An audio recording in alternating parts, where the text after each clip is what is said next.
Hey guys, Flip here, and today I wanted to talk about full battery ball, which has been spread around by a certain Xiaomain, which I think makes zero sense. So talking about Ball or Raiden or A or whatever the fuck you want to call her, I prefer Queen. Some people say that Raiden is supposed to be played on maximum ER as a battery at C0. What? like literally what the fuck? There's multiple reasons why I think this take is kind of dumb and doesn't really hold up in later stages of the game, but the first thing I want to do is some maths, which I am totally very good at and didn't steal from my friend. So, assuming you're talent level 10 and have 300 ER through a whole ultimate cycle, you will generate 28 energy. So basically, stacking ER really doesn't do shit, because if you have 200 ER, which is the recommended amount of ER you should have without engulfing lightning, you will generate around 20 energy, and at this margin you can start building damage, which is infinitely more valuable than stacking a shit ton of ER. Even if you go to 350 ER, which I guess might be free to play obtainable, you will only get 31 energy, which is nowhere near enough for any character to just stop caring about ER as a whole.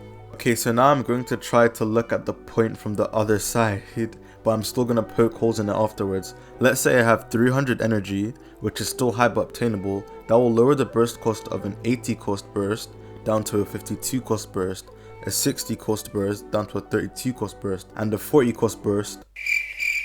You're not going to use a 40 cost burst with Ball anyways, and yes, that means you can build less ER on characters and push out more damage. For example, if you have a C6 Jingqiu, it is not required for you to run sack anymore. But the problem is, what about when Raiden is off your team? Are you going to build 2 artifact sets for every DPS and sub DPS to push out more damage? Are you going to build 4-piece emblem on every single character since you are just ult spamming? Is there any point in having energy full all the time if you literally can't use them? A 7 energy difference that big to where you're going to sacrifice the damage of a character that has to be out on field for 10 seconds worth it? The people making the argument that full ER Raiden is good are either using it as a coping mechanism to try and defend their waifu, or just have a shit damage and use this to justify it, or actually built their ball wrong. So let me explain how to actually build her. With a level 80 ascended Raiden with a catch, you run an attack sands and an electro cup. You don't run an attack cup because you will probably run a Bennett or Sora, and attack cup won't stack as well, resulting in electro cups doing more damage. And if you don't have a catch and are using something like a deathmatch or a Blackcliff, you run an ER sands, and the same case where if you run a Bennett or Sora teams, you use an electro cup, and then you try to get a 60 crit rate to 120 crit damage ratio, and you should be good. The only case where battery ball makes sense is if you're using engulfing lightning, and even then you run an ER sands and you have 268.9 ER with the buff and 4-piece emblem, which gives 25 energy to the whole team, and at that point you can then just start building crit subs and you're fine. Of course you still go for ER subs when you can, but after 300% ER including the passive, you just build higher crit subs. And also, don't do obviously dumb shit like run a team of 40 costs, as that will half your damage. You ideally want to run 2 80 costs and a 60 cost, or 3 80 costs on your team and you're set. Also, run her on actual good teams, like National Raiden that can take full advantage of her kit, and as much as I still don't think the team is really that good, you can run her on a Eula comp. Without C2 Raiden, she can still do a shit ton of damage. My Raiden is on a 60 to 110 build with 666 talents in this video, and I'm still pulling out ridiculous damage.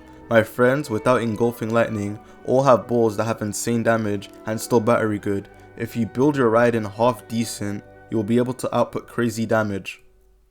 One more thing I want to point out before I wrap up this video is possibly the worst take I have seen on this platform and Genshin as a whole, and that is full battery ball is the equivalent of shield bot Zhongli and how it's his best build. Bruh, deadass, rest in peace to your brain cells if you think this. The reason why shield bot Zhongli works is because his ult animation is so long that is a DPS loss to use on most teams. Shield bot Zhongli almost doubles his shield value and allows you to do full damage rotations without getting interrupted, as well as have 100% uptime on a res decrease. Full battery ball, however, allows you to get like 7 more energy and makes a character that has to be on the field for 10 seconds for the full effect to do 30% less damage. Yep, definitely worth. And I know people are probably gonna somehow misinterpret what I'm saying, so let me state it clearly. Baal is a great battery. Restoring around 20 to 25 energy for the whole team is amazing for the team she's supposed to be on, as it lowers ER requirement and you will most likely have ults off CD. She is currently my favorite character in terms of aesthetic, lore and gameplay, who I will be working towards triple crowning on stream over at twitch.tv/flipmeac, which you guys can go check out.